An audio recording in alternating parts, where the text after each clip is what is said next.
working as a product designer, does it pay well?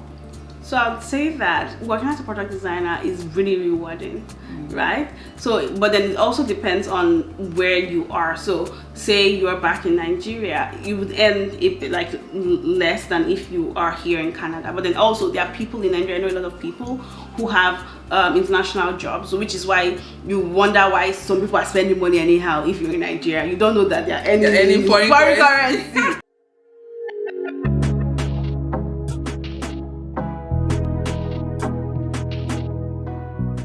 Hey guys, you're welcome to my YouTube channel. If you're new here, welcome. If you're returning, welcome back. As you can see here, I have a beautiful guest. So today we are having Grace on the channel. She's going to introduce herself. She's bringing to you a lot of information, so make sure you get ready. If you are yet to subscribe right away. And if you enjoy watching this video, be sure to give it a thumbs up. If you're a returning subscriber, you know what to do. Leave a comment below and let me know if you enjoy watching this video. So madam, it's time for you to introduce yourself. Tell us what you do, your name, you know, all those good stuff. Okay, hi guys, my name is Grace Mary and I am a product designer, and when I am not pushing pixels at work, you can find me creating content on YouTube. So that's me in short. Yeah, Grace is also a content creator, so make sure you go check out our YouTube channel. It's linked in the description box. So Grace, I know you say you work as a product designer. I'm not sure, is that the same thing as UX, UI or UI UX design? I would say it's, for this video, let's just say it's the same. Okay. But it has like different implications or intricacies. But overall, it's used interchangeably. So if I say product design or if I say UX, UI, for the sake of this video, we should mean that is. Yeah. So tell us a bit about your background. So in terms of like my background, I would say that I have like a very interesting background. So in for undergraduate, I studied international studies and diplomacy. I thought I was going to be a diplomat, guys, because you know the perks that comes with that. But let's not get into that today. I studied international studies and diplomacy for undergraduate, and then for my masters, which I did in the UK, I did international political economy, IPE. And then after that, I came back to Nigeria, or I went back to Nigeria, and I got a job as a lecturer. So did that for 4 years. So I did that for 4 years, and after that, I'm like, okay, I'm done. I decided that I wanted to pursue my first love, my passion, which was fashion design. So went to a school, got a diploma from an international school, and then started my fashion design business. Did that for 7 years. Wow. 7 years. And after that, I decided that I wanted to pivot into product design. So here I am today. So you've been literally all over the place, from international diplomacy to lecturing to fashion, and now you are in tech. Wow. Yeah. Talk about a girl with multiple skills. That's me. That's me. Because I guess it's not, the interesting thing about all that is when you pivot into product design, you feel like, or maybe when you're transitioning into tech, you're like, oh, all that I've learned is useless. What I found was that all the soft skills that I gathered along the way was useful for me when I was pivoting. So yeah. I know you've explained how you've been every single different career, an expert at this point, jack of most trades. So tell us, how did you become a product designer? Because obviously it wouldn't have been an easy journey moving from fashion or from lecturing into product design. So how did you get into that space? I guess this is a story that I love telling, so I have like the short version and I have a long version though. But for the sake of this video, I'm going to keep it short and straight to the point. So my journey into tech as a product designer began during COVID. So I was trying to figure out what else I wanted to do in addition to what I was doing at that time. I wanted something that was rewarding, that would also take into cognizance some of the things that I'd done in the past, which is like lecturing, and then what I was doing at that moment, fashion design. So I began telling people, oh, I'm interested in pivoting or adding something else to what I was doing. And I spoke to my sister, she's a product manager, and she was like, Grace, you're gonna make a wonderful product designer because you're a creative person, yada, yada, yada. And I'm like, okay. That's the first time I was hearing about product design. Okay, wow. Let me figure out. So like you literally heard it for the first time and you started to figure it out from there. Wow. Yeah. So, that's very impressive. Yeah. I deserve an award. So I heard it for the first time from her, and I'm okay, what's that? And then the way I am, I want to know what I'm getting myself into. I don't want to start something and not finish. So I began to explore short courses. So I did a couple of short courses, and after that I was fortunate enough to do a boot camp because I could afford it, right? And then after the boot camp, I got the opportunity to work as an intern at a company, like an agency, and as they say, the rest is history, because that was like the beginning of my product design career. The beginning of your whole product design journey. Wow, that's very interesting. And the fact that you heard it for the first time and you are now working as a professional as a product design. Kudos to you, girl. Thank you. Like literally anybody can pivot into product design. I guess that's the that's the moral of that, because you hear something for the first time, it opens up your world in terms of like, this is a possibility, and then you then begin exploring to say, okay, how can I, as whatever you do right now, become a product designer? Literally any career you've done before is useful for you to pivot into product design. All the knowledge you've learned in the past. Not wasted. And I think that's why, one of the reasons why tech is one of the hot industry right now. You don't necessarily need to have like a degree or prior experience to begin working in tech. You just need to have that motivation, the passion and the interest to get into it. Then you can go from there. Look at Grace is telling us a story about how she never even knew what product design was all about, and just hearing it from her sister got her into doing further research and deciding to go into product design. That's very impressive. I know we've been saying product design, UX, UI, all these little things. Some people might be out there just like you that didn't know what product design is all about. They don't know, they've never heard of it, or they are just coming across that profession for the first time. How would you briefly describe what a product designer does, or what a UX UI designer does? So I would say that, as the word product design kind of depicts, a product designer is someone who designs products. But then when we talk about it around the tech context, it means design of digital products. So digital products could be mobile applications, like say your banking app, your a lot of apps that you use today on your phone. Those are digital products.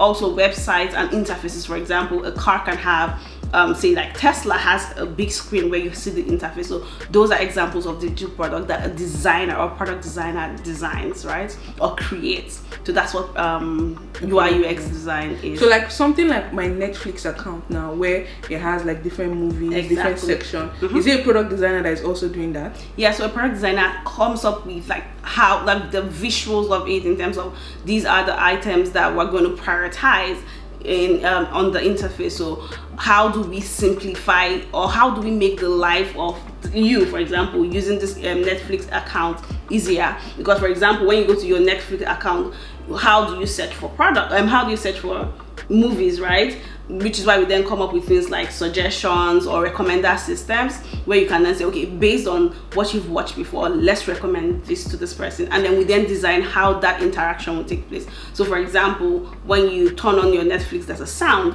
That's part of branding, but the UI designer would then take, or UI UX designer would then take that element of the brand and then put it into digital interface. I guess for a layman would say if the visuals, but beyond the visuals, which is why you have like UI UX. UI means user interface, and then UX means user experience. So the visuals part, a visual will focus on the UI designer will focus on the visual part, and then the UX part will then be more around the experience. So when you interact with this product, how does it make you feel? And then there's some of these things, like for example, when you look at an interface, so use Apple's website, right? You see that it's very minimalist, but then you have that, it exudes that luxury they want it to give. So it's a feeling. So beyond that, but then those have been that has been taken into consideration in the UX, like the overall experience. So it's a mix of the look and the feel. So how easy would you say it is? I know no job is easy. I always tell people that. How easy would you say it is to get a job as a product designer? So I would say that it is really competitive.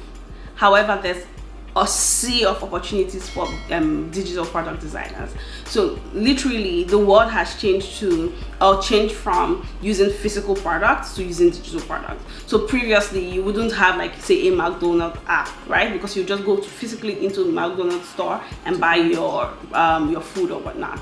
But now every business needs to leverage the digital space. So whether the business is like a medical product or a car or whatnot, so there is a sea of opportunity as a result of that. But then you have a question of demand and supply. You have a lot of people wanting to pivot into tech as product designers, and then you have most companies would want people who are higher up and would take less junior product designers. So there are a lot of opportunities, but you have to then position yourself to be able to get that limited lower level job. So yeah, so the summary is there's a sea of opportunity, and you should, if you want to become a product designer, you should start today. But then there are skills that will make you or will set you apart from every other person, which will be the soft skills. So almost everyone has a technical skill, but the soft skill is what will set you apart. Which that's actually going to be my next question. What are some skills that you would say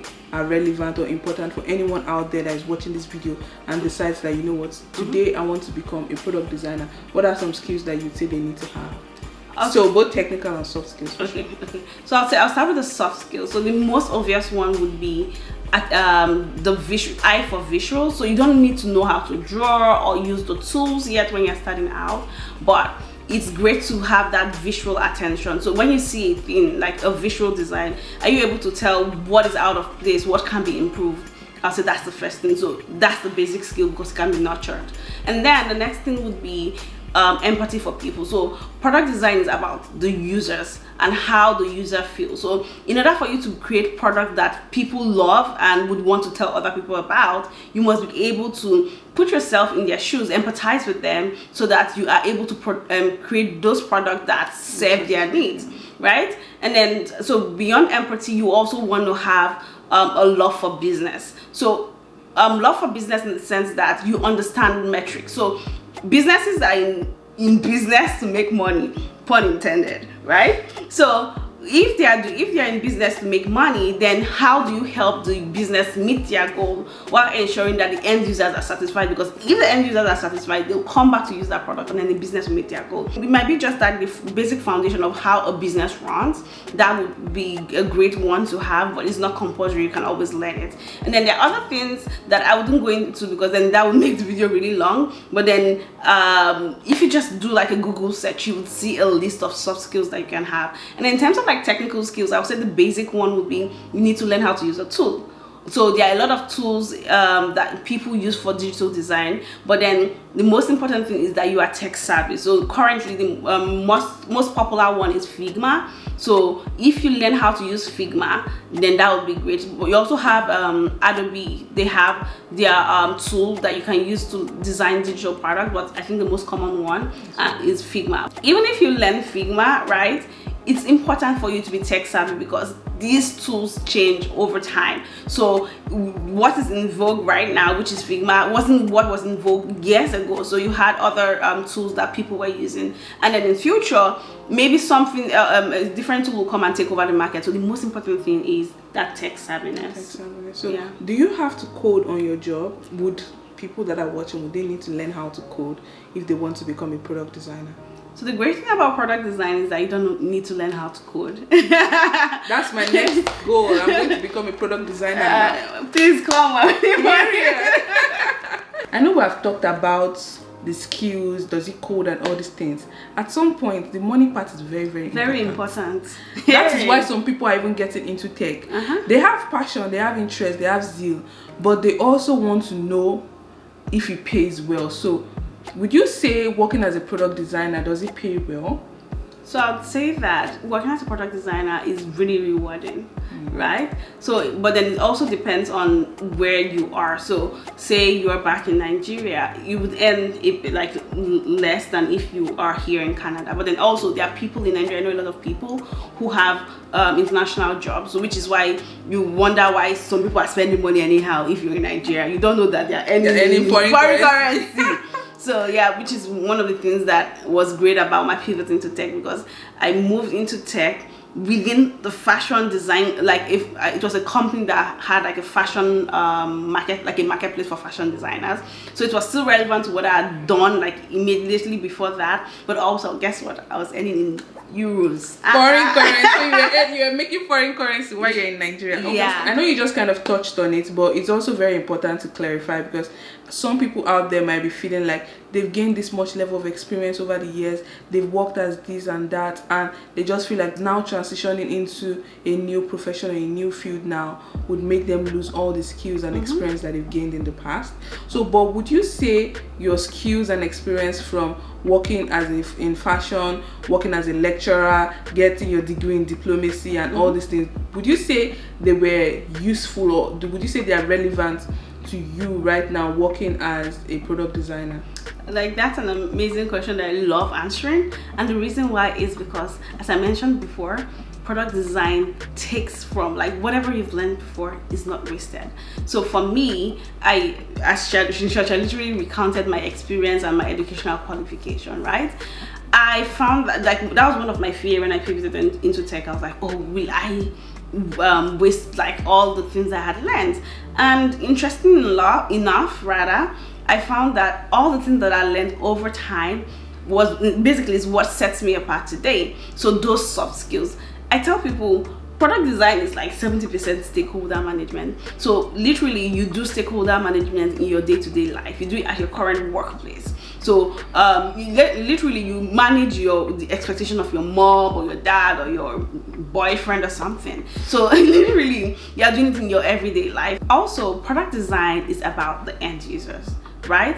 If you're able to empathize with people, put yourself in their shoes, then you're good. And then these things can be learned, or it's something that you've probably been doing before. You've picked it up somewhere else. Yeah, you've picked it up somewhere else before. And then there's also the part for talking. So it requires a lot of talking, conversation, asking questions. Are you someone who is inquisitive? Do you ask questions? Do you want to understand how things work? Then product design is perfect for you. So because you're going to be talking to end users to do like a bit of research to understand their pain points, what are their frustration, and basically literally anything you've done in the past is not wasted. For example, if you're a doctor and you want to pivot into product design, there are medical apps, so you have domain expertise when you're creating those apps. So that's the interesting thing. I'm someone that always believes that no knowledge is lost regardless of however you gain them. So once you continue to grow yourself and you learn new skills, it's something that you might find relevant now or later on in the future. So if you are able to continue to build your skills and gain new knowledge,